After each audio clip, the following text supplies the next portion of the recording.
అతనికి నిజదేవుడు యేసుక్రీస్తు అని తెలిసింది. సిక్కు కులంలో పుట్టిన ఆయన. సిక్కులు వాళ్ళ మత నిష్టల్లో చాలా నిష్ఠాగరిస్తులు వాళ్ళు.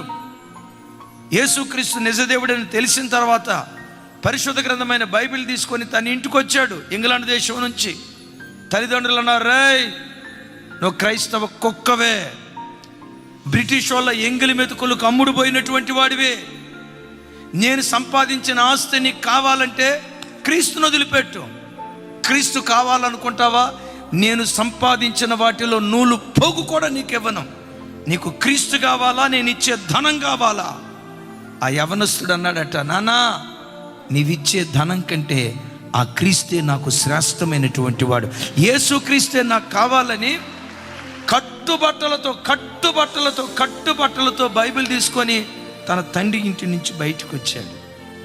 ప్రపంచ దేశాలంతా తిరిగి గొప్ప సేవ చేసి ఆ ఒక్క వ్యక్తి 10,000 సంఘాలు స్థాపించే గొప్ప దైవజనుడిగా మార్చబడ్డాడు.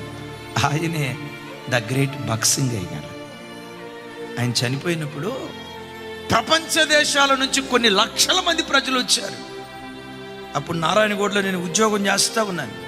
ఆయన చనిపోయిన తర్వాత వాహనం మీద ఆయన పెట్టి ఆ వాహనానికి తాడు కట్టి ప్రజలు తాడుతో లాక్కొని వెళ్ళారు. ఆ గొప్ప దైవ